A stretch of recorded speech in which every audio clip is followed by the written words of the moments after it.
The first time she came to the loading dock, I thought she was checking the transit manifest. That happens often enough at Thresholm 11.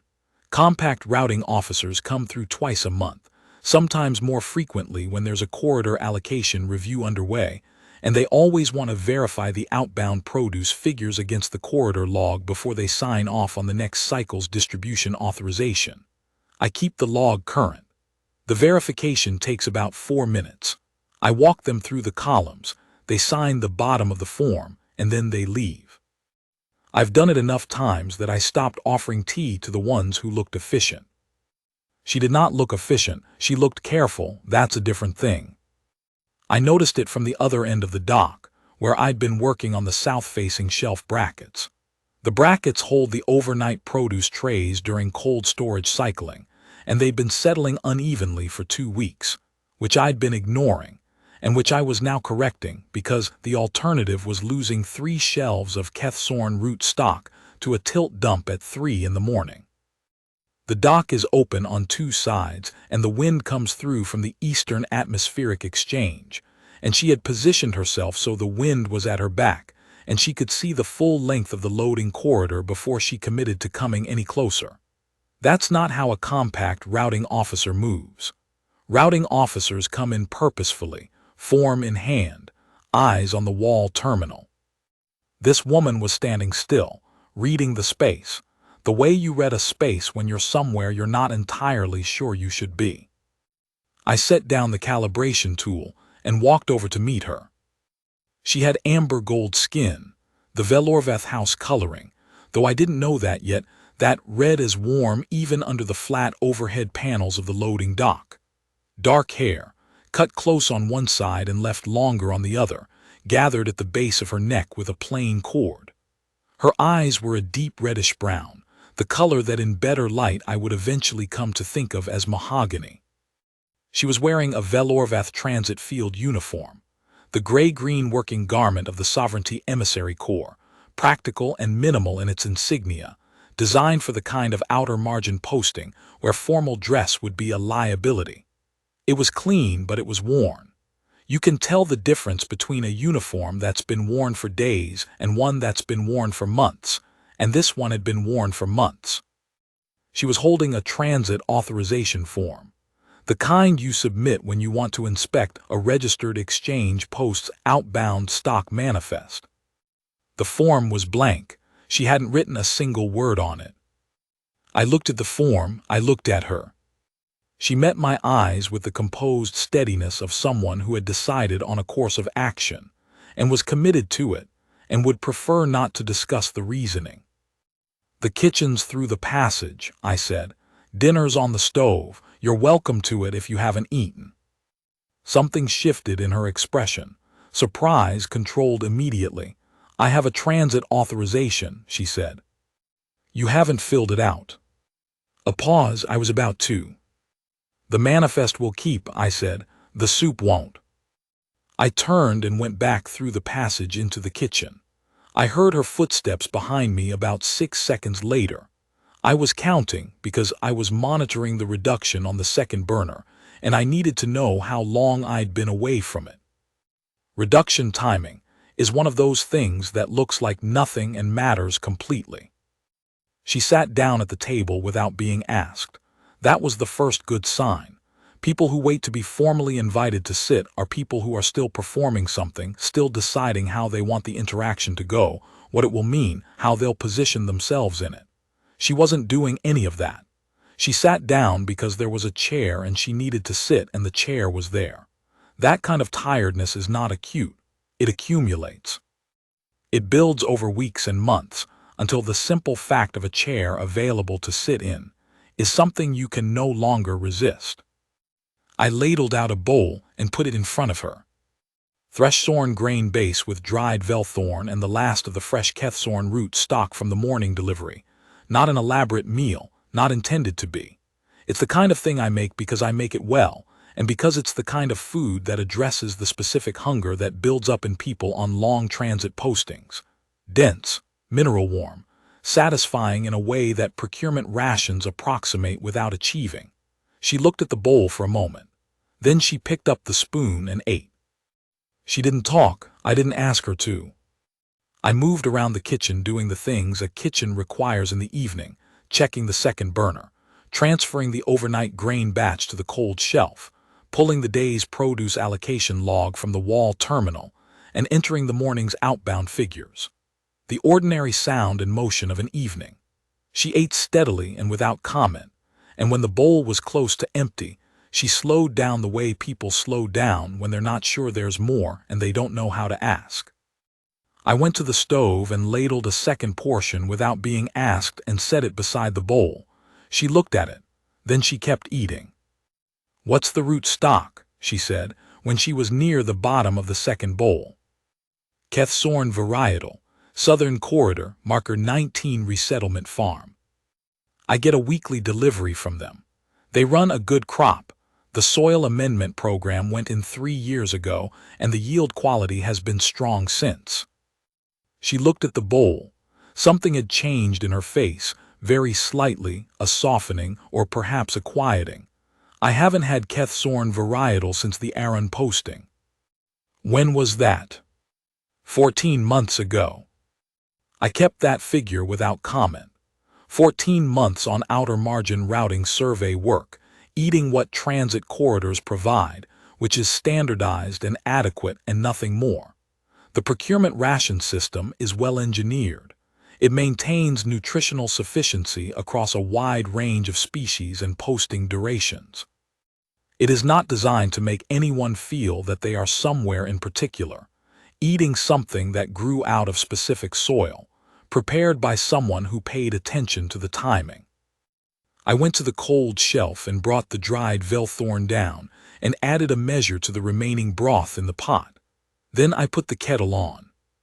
She finished the bowl.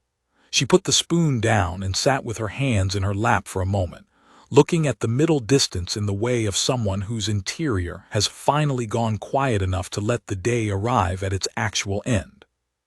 "Tea," I said. "Yes," she said. "Thank you." I made it strong, with the Velketh extract from the cabinet above the secondary burner, and I set it in front of her without asking how she preferred it because I was making it the way the kitchen made it, and that was that. She wrapped both hands around the cup. That particular grip, both palms, thumbs together at the front, the fingers curved fully around the ceramic, is what happens when someone has been cold for longer than they've consciously registered. Not cold like temperature, necessarily. Cold like the specific absence of warmth that comes from spending a long time in spaces designed for transit rather than habitation. We went through the manifest afterward. She had filled in the transit authorization form by then at the table, while I made the tea precise handwriting, correct category codes, accurate provision reference numbers. 4 minutes to walk through the outbound figures. She signed the bottom of the form, I filed it in the appropriate slot, and she thanked me in the Velorvath formal register. Correct, appreciative, a little distant, the way the Sovereignty Corps is trained to express gratitude in official contexts. "Good night," I said when she reached the dock door. She paused. "The grain base," she said. "Is it the standard Thresh Corridor varietal or the Kethsorn specifically?" "Kethsorn specifically. I request it by name from the Marker 19 farm." She nodded once, then she went through the dock door. I stood at the counter for a while after she left, listening to the atmospheric exchange wind come through the east seam in the dock wall, a refitting I'd been meaning to do for 2 years and kept not doing because it had become part of the evening sound of the place. The pot was set for the morning. The cold shelf was cycling. The 2 chairs were at the table where they'd been for 7 years. I went to bed not thinking about whether she'd come back, which is how I handle most things I'd prefer not to overthink. She came back the next evening. Same time, same dock. The transit authorization form was already filled out this time. I'll give her credit for that, but it was for a different provision category than the previous night's form, a category that I didn't actually stock, which meant the authorization was going to result in a null inspection followed by a log discrepancy that someone would have to reconcile later. She knew that. I could see from the way she held the form that she knew. She'd filled it out because she'd said she would, and she kept that kind of commitment even when it was inconvenient. I took the form and filed it without comment and said, "Lamb root and grain tonight." The Velthorn ran low, so I added dried Velketh seed to the reduction. It's not the same, but it's close. "That's acceptable," she said. It was more than acceptable. She ate the whole first bowl and accepted the second without the pause. Afterward the tea, the both hands grip, the settling quiet. This time we talked a little more. I asked about the routing survey, not intrusively, not expecting full answers, but because the work of figuring out whether a place is ready to receive people is work I understand from the hydroponics side. Supply chains have the same logic. You assess the infrastructure before you commit the resources. You don't send produce to a way station that can't store it properly. She answered carefully at first, which is how trained sovereignty personnel answer questions from people they don't know. Accurate but general. The number of waypoints on the current circuit, the provision allocation assessment criteria, the standard timeline for routing designation review. The shape of the work without the texture of it. By the time she was holding the teacup, she had moved into the texture. The specific difficulties of the outer margin corridor. The variation in provision quality across the 12 stops. The way certain waypoints tried to prepare elaborately for a sovereignty emissary's visit and produce something that was technically impressive and practically useless. Because elaborate presentation is not the same as reliable daily provision. "What are you actually assessing," I said, "when you come through a posting?" She looked at the cup. "Whether the place can feed people," she said, "not ceremonially. Actually. And can this one?" She looked up, the mahogany eyes steadier than they'd been the previous evening. "You know it can," she said. "You've been doing it for 7 years." I didn't say anything to that. I refilled her cup. She came back the third evening, and the fourth and the fifth. By the third evening, I'd adjusted the morning order from marker 19, an extra measure of root stock, a second packet of dried Velthorn from the transit market supply run. I'd added the Velketh seed to the spice shelf in a new container, labeled, because I'd noticed she slowed down when that note was in the food. The way you slow down when something tastes like a specific time and place rather than a general category of meal. I noticed things like that. It's what 30 years of coordinating provision infrastructure teaches you, if you do it right. Not just what the supply numbers say, but what the food is actually for, what it's addressing, what gap it's filling, what it's standing in for when the thing it actually needs to be can't be present. You learn to read a table the way a surveyor reads terrain. On the fourth evening, she told me about the Aaron posting. 18 months on the Eastern Arc routing survey, 2 people in the team, and then 1 when the other surveyor took a medical reassignment after the 6th month. 12 waypoints with provision infrastructure ranging from adequate to barely functional.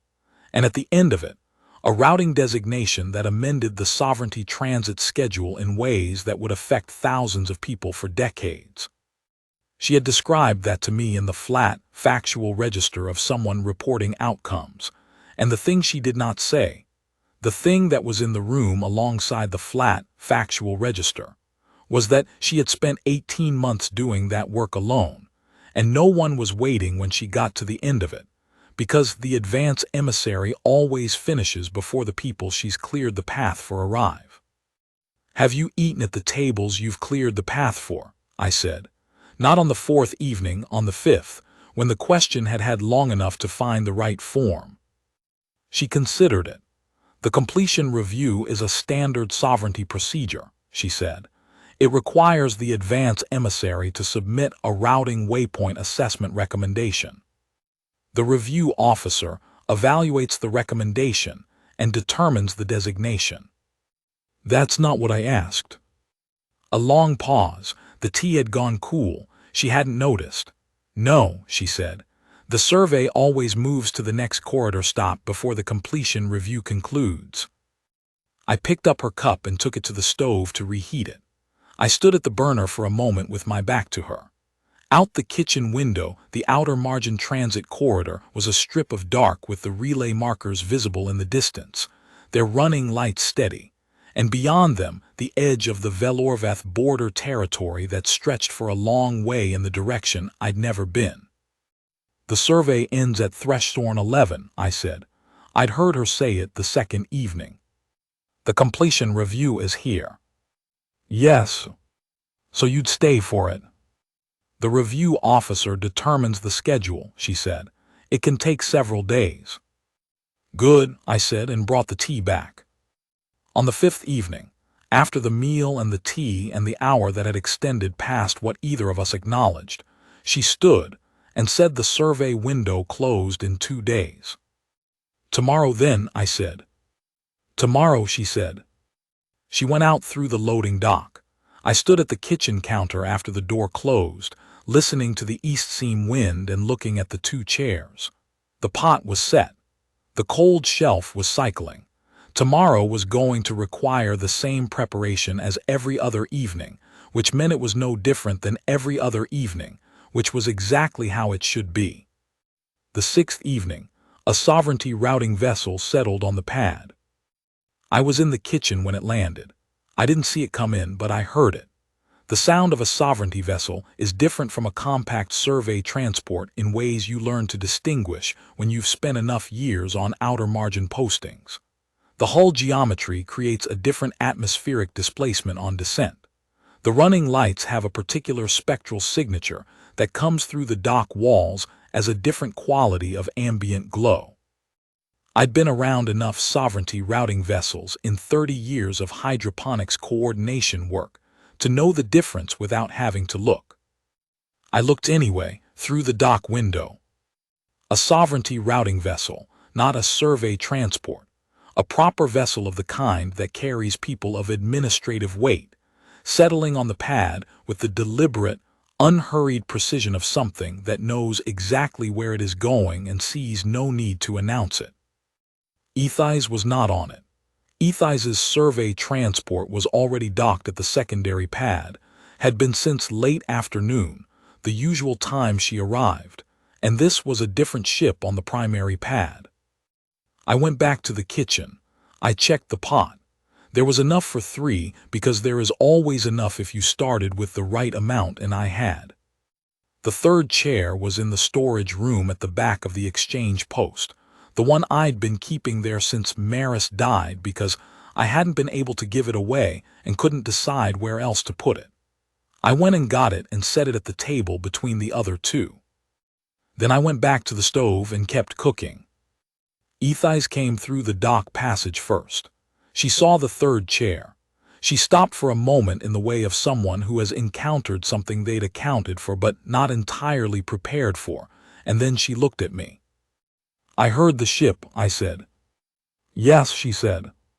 "You arranged this." She was quiet for a moment. "I submitted a waypoint assessment recommendation," she said.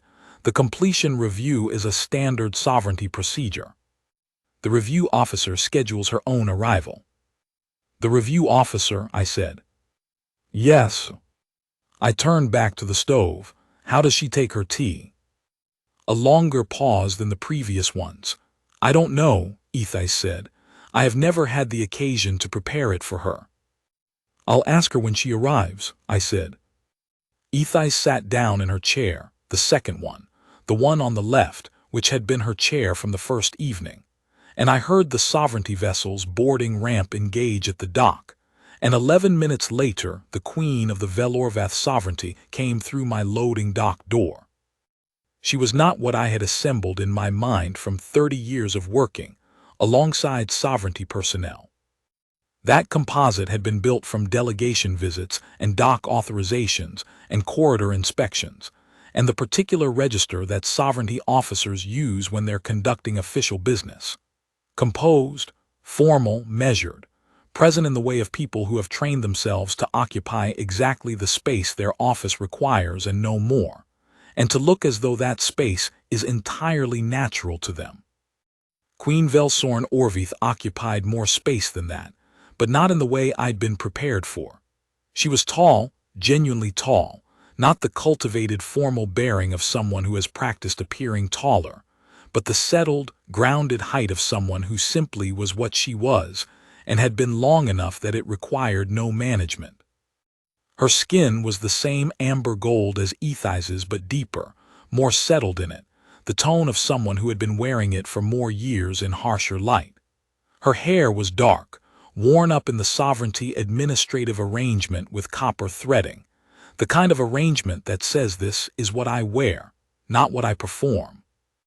The administrative knot at the base was the sovereignty insignia in its most formal expression, which I recognized because I had seen it in docking authorization documentation for 3 decades without ever expecting to see it in my kitchen. Her eyes were amber in the dock light and something closer to bronze in the kitchen, and they moved across the space with the same careful quality Ethi's did, same training, probably same habit of reading before committing, but faster. She had looked at more rooms. She looked at the table, the 3 chairs, the pot on the stove. "Second emissary Kareth," she said. "Your sovereignty." Ethis had stood and given the formal inclination. "You submitted a routing waypoint assessment recommendation." "I did. The provision infrastructure assessment is complete. The recommendation includes a full hospitality record per sovereign protocol. 14 entries." The Queen's eyes moved from the table to me, across 5 survey evenings. I looked at Ethis. She was looking at a point slightly above the kitchen window, with the composure of someone who has decided on a course of action and will not be rerouted from it by the fact that it is being discussed in her presence. 5 dinners, Ethis said, 2 supplementary teas per evening. Twice in the 5 days there was morning provision available and I accepted it. The protocol entries are precise. 14 entries, the Queen said, is the largest single-host hospitality record filed in 5 years of outer margin routing survey documentation. The kitchen was quiet. The burner made its small, steady sound. "I had enough in the pot," I said. The Queen looked at me directly for the first time since she'd come through the dock door. Not the formal measuring look of a sovereignty review officer taking an inventory. Something more careful than that. The look of someone who has encountered something that doesn't fit the category they brought with them and is deciding what category it actually belongs in. "Soren Mail," she said, "Compact Frontier Hydroponics Coordination, retired from active posting 7 years ago. Current registration, Small Batch Produce Exchange Post, Thresh-Sorn 11. Corridor Provision Infrastructure Assessment, exceptional in 14 consecutive compact corridor allocation reviews. Waypoint Hospitality Record, 14 entries, all filed under Velorvath Transit Protocol by Second Emissary Kareth. Source, Keth-Sorn Varietal Root Stock from Marker 19 Resettlement Farm. The morning provision included Velketh seed, which the emissary had not encountered at any other waypoint on the current routing circuit. "That's accurate," I said. "You cooked for my advance emissary every evening for 5 evenings," she said, without knowing who she was preparing this corridor for. "I knew she was on a sovereignty routing survey," I said. "That is not what I said." I thought about it honestly. "I knew she was tired," I said, "and there was food." The Queen was quiet. Then she looked at the 3rd chair, the one I'd brought from storage, positioned between the other 2, and she sat down, not the formal lowering of someone settling into proceedings. She sat down because there was a chair and she had traveled a long way and it was time to sit. It was the same reason Ethis had sat down that first evening. I found that telling. "What's in the pot?" she said. "Velketh grain and lamb root. Keth-Sorn varietal stock from the morning delivery. There's dried Velthorn in the cabinet, but I ran the supply low over the week and haven't filled it from the market order yet."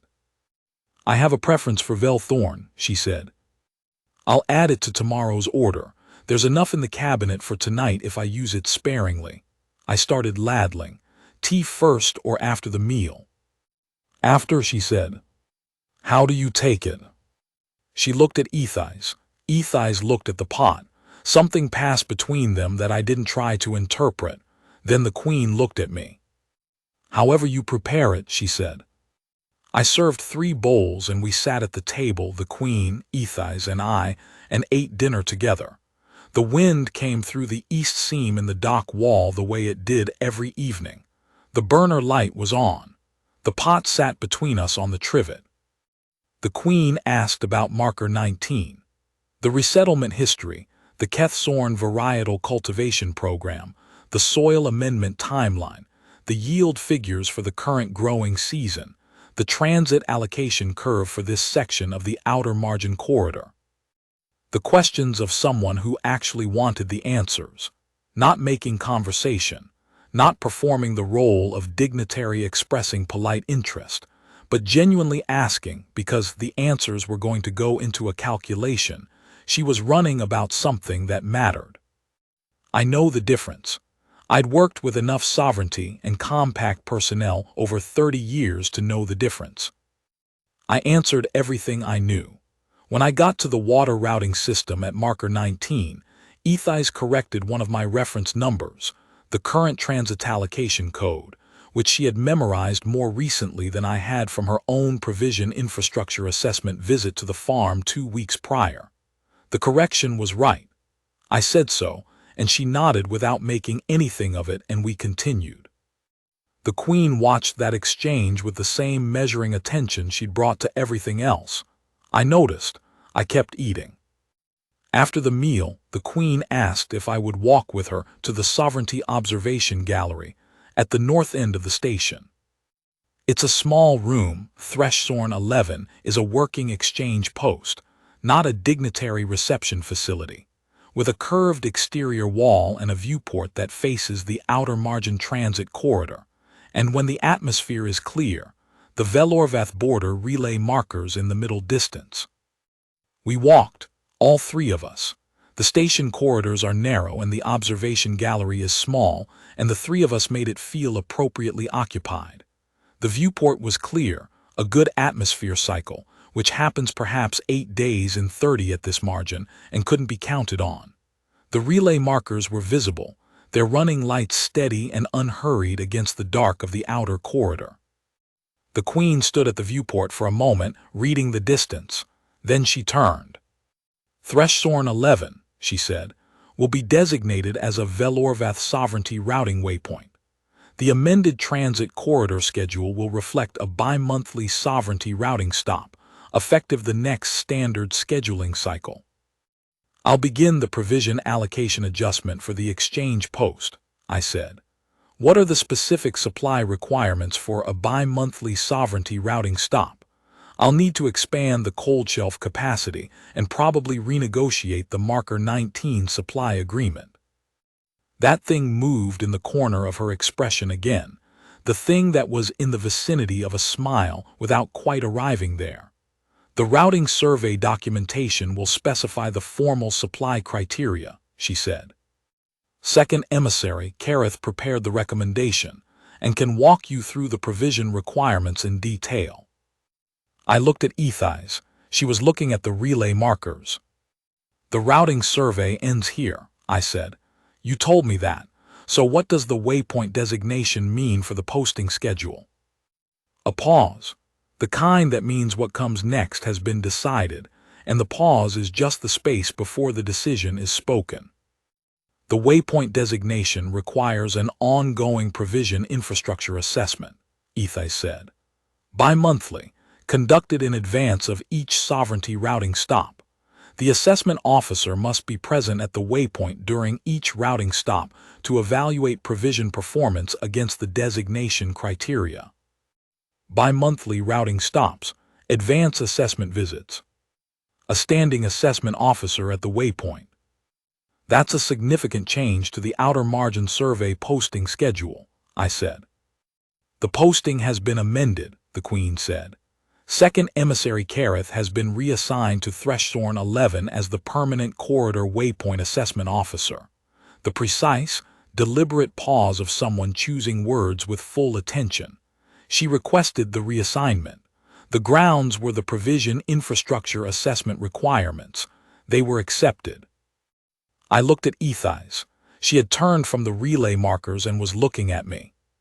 The mahogany eyes, steady as they'd been from the first evening, but underneath the steadiness something that had been there since the first evening too. The thing you carry for a long time before you find somewhere it's safe to set it down. You arranged the reassignment and the Queen's visit, I said. I submitted a posting reassignment request on the grounds of provision infrastructure assessment continuity, she said. That is a legitimate grounds category, and I submitted the waypoint assessment recommendation, which triggers a standard sovereignty completion review. A pause. The review officer schedules her own arrival. I had no control over the timing. But you knew she'd come. I knew the recommendation met the designation criteria. Her eyes held mine. I made sure it met them. I thought about 5 evenings. The blank transit authorization form on the first one. The way she'd sat down without being asked. The both hands grip on the teacup every evening. The way the Velketh seed note in the food had made her slow down. The 4th evening, her talking about 18 months alone on the Eastern Arc, finishing the work, and then moving to the next corridor stop before anyone arrived to sit at the table she'd cleared. The 5th evening, answering that she had never stayed for the completion. You've been writing it down, I said, all of it every evening. The hospitality record is a standard sovereignty protocol document, she said. The criteria require accurate and complete documentation of all provision instances. 14 entries. Yes. The largest single-host record in 5 years of routing survey documentation. She was quiet for a moment. That is what the Queen said. Why, I said. Not why you documented it, why 14 entries, why every evening. The silence in the observation gallery was the kind that comes when someone is choosing between 2 forms of a truth, the accurate formal form and the one that costs something to say. I'd heard that kind of silence at kitchen tables for 30 years. I knew to wait through it. The kitchen table had 2 chairs, she said finally, and there was always enough in the pot. She paused. In 14 months on this routing circuit, across 12 waypoints, I have not encountered a kitchen with 2 chairs where there was always enough in the pot. There were 2 chairs because there used to be 2 people, I said, and there's always enough because I never learned to scale it down. I know, she said, you told me on the 4th evening. I hadn't remembered saying that.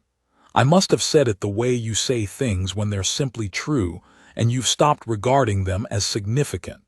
She had filed it in the hospitality record with the same careful attention she gave everything else. The 3rd chair, I said. Yes, she said. You said it before I arrived. I heard the ship. You knew someone was coming and you set the chair. She held my eyes. That's in the record too. The Queen had been standing at the viewport through all of this, looking at the relay markers, giving us the room. She turned now and looked at me with the measuring quality that I understood was simply how she looked at things she was deciding about. The relay markers are clearer than the survey documentation indicated, she said. Good atmosphere cycles are unpredictable here, I said, but they happen more often than the corridor average. I've been logging them for 7 years. I can include the atmospheric data in the waypoint assessment file if it's relevant to the routing schedule. Include it, she said, and include it in the morning when you've had some sleep. She said it without ceremony. Tonight you fed 2 sovereignty officers and walked one of them to an observation gallery at the end of a long posting cycle. Her eyes, amber and bronze, looked at me with the full attention she had brought to everything. The records will keep until morning. She left the observation gallery and I walked her back to the dock. She thanked me for the dinner in the Velorveth formal register, precisely and correctly, the way Ethis had thanked me the first evening. Then she paused at the dock door. Second Emissary Kareth's hospitality record, she said, includes a notation at the end of the assessment recommendation. It reads, The provision at Thresholm 11 meets the sovereignty access criteria. It is the only outer margin exchange post in 5 years of routing survey documentation where the provision felt like food. She looked at me. I am going to read that notation into the routing designation record verbatim. The designation record is a permanent sovereignty document. Then she walked to the boarding ramp. I watched the dock door close behind her. I stood at the dock window and watched the sovereignty vessel's running lights shift as it prepared for departure in the morning cycle. The atmosphere was still clear. The relay markers were still sharp. When I came back to the observation gallery, Ethys was where I'd left her, at the viewport, her arms folded the way they'd been folded on the third evening at the kitchen table when the tea had gone cold, because she'd been somewhere else in her thoughts. "You're staying," I said. "The waypoint assessment posting begins with the first sovereignty routing stop," she said. "That's 11 days from now. There's preliminary provision infrastructure work that can be done in the interval." She paused. "The Marker 19 supply agreement needs reviewing. The cold shelf capacity expansion requires a contractor assessment. The corridor allocation log needs updating to reflect the new designation category." "That's several days of work," I said. "At minimum," she said. And then, in a different register, quieter, more direct, the register she'd been using when she forgot to be formal. "The posting is indefinite. The formal term is extended assessment duration pending sovereignty routing review. That review will not conclude in any near time frame." "Indefinite," I said. "Yes." I stood beside her at the viewport. The outer margin transit corridor was dark and unhurried beyond the viewport glass, the relay markers steady, the occasional running light of a distant survey transport tracing its slow path along the routing lane. The atmospheric exchange wind came through the east seam in the dock wall, the way it always came at this hour, the sound I'd been hearing for 7 years. "The Velthorn order," I said. "I'll put it in tonight for a morning delivery. If you have a preference on the grade, I usually take the dried standard, but the Marker 19 farm grows a fresh-cut variety that keeps for 4 days if you use it properly." "The fresh-cut," she said, "if the cost differential is reasonable." "I'll ask them in the morning." We stood at the viewport, the relay markers held. "The kitchen table has a third chair now," I said. "Yes," she said. "It's going to stay there." She was quiet for a moment. Then, "The provision infrastructure assessment criteria include consistent hosting capacity." She said it carefully, the way she said things when she was using the formal language to carry something that was true in a different and more important way. "Consistent hosting capacity requires adequate seating." "3 is adequate," I said. "3 is adequate," she said. We went back to the kitchen. The hour was late enough that the second burner had clicked off on its own cycle and the cold shelf had moved into overnight mode. The pot was empty, cleaned, set for the morning. The 2 teacups from earlier were in the rack. The third one, the Queen's, was there too. I'd washed all 3. Ethys sat down in her chair, the one on the left, and I set the kettle on and made tea. Strong, Velketh extract, no sweetener. 2 cups. She wrapped both hands around hers when I set it in front of her, and I sat down in my chair across the table, and neither of us made any observation about how late it was. The third chair was between us. Empty now, but there, solid, functional, placed. Outside, the relay markers kept their steady lights against the dark of the outer margin transit corridor. The atmospheric exchange wind came through the east seam in the dock wall, familiar and unchanged. Somewhere in the permanent sovereignty designation record, there was a notation that read, "The provision felt like food." I had known that. Every evening for 5 evenings, I had known what I was making and why it mattered. I had not known anyone was writing it down. I had not known that somewhere in the sovereignty routing infrastructure, a woman who had spent 5 years going ahead of everyone else and finishing before they arrived, had been keeping a record of the one place she had come back to. I knew it now. The kettle was quiet. The kitchen was warm. The pot was set for the morning, and there would be enough, and the Velthorn order was in for first delivery. And in 11 days a sovereignty routing vessel would settle on the pad, and there would be 3 chairs at the table, and something in the pot that tasted like somewhere specific. The 3rd chair stayed where it was. That was the beginning of it, or the middle of it, or the end of the part that needed explaining. I was not sure which. I had learned, in 30 years of making sure other people's supply chains held, that the most important infrastructure is the kind that holds quietly without anyone having to announce that it's holding. The kitchen table, the pot that's always on, the chair you bring out of storage when you hear a ship on the pad, because it's the right thing to do and you don't think about it. Some infrastructure gets built by design, some of it gets built by habit, and some of it gets built by 2 people who needed the same table and found it in the same kitchen, and neither one of them said anything about it until a sovereignty vessel landed and made it official. Ethys drank her tea. I drank mine. The east seam wind came through the dock wall, and the relay markers held their light outside, and Thresthorn 11 was a designated Velorvath sovereignty routing waypoint with an indefinite assessment posting, and a cold shelf that was going to need expanding before the first official routing stop. I'd start on the contractor inquiry in the morning.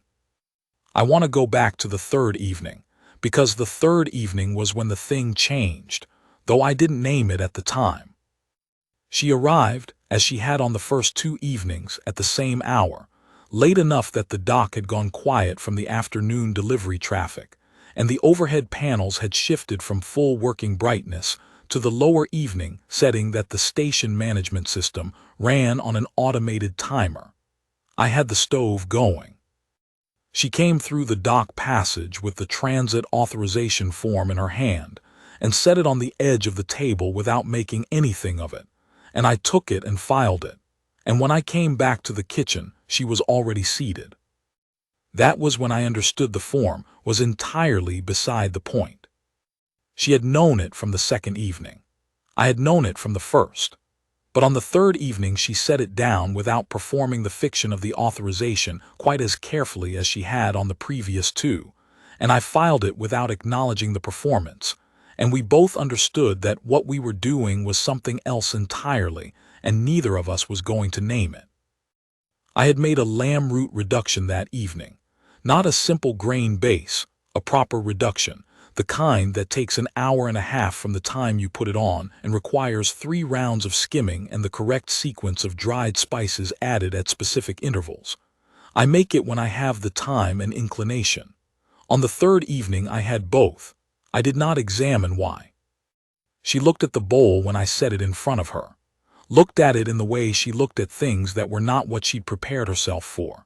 Then she picked up the spoon and ate, and I watched her slow down on the 3rd bite and then again on the 7th, not because she was losing her appetite but because she was paying attention to it, which is a different thing entirely. The reduction is different from the previous 2 evenings, she said. More preparation time, I said. The base flavor develops differently at an hour and a half than it does at 40 minutes. She looked at the bowl again. You planned this one in advance. I started it at midday. A pause. She was looking at the bowl, not at me. Why? I went to the stove and checked the secondary burner. The 40-minute version is adequate, I said. The hour-and-a-half version is better. You seemed like someone who'd noticed the difference. She did not say anything to that. She finished the bowl and accepted the 2nd, and afterward we sat with the tea and the specific quiet of the 3rd evening, which was different from the quiet of the 1st and 2nd in a way I couldn't have named precisely, but felt as clearly as I feel the east seam wind when the atmospheric exchange shifts. We talked that evening about the compact provision system, the infrastructure of it, the corridor allocation methodology, the gap between the system's design specifications and its actual performance at the outer margin waypoints. She knew it from the sovereignty assessment side, and I knew it from the supply chain coordination side, and between the 2 of us, we had a fairly complete picture of where the gaps were and why. She was precise. She was also right about things I'd been telling compact corridor administrators for years without being listened to. I told her that. The sovereignty assessment documentation uses different reference standards, she said. The compact corridor administrators aren't comparing against the same baseline. Someone should put them in the same room, I said. Someone should, she said, and then with the small, almost not quite smile, someone who knows both baselines. I refilled both cups without comment. The fourth evening she brought me something.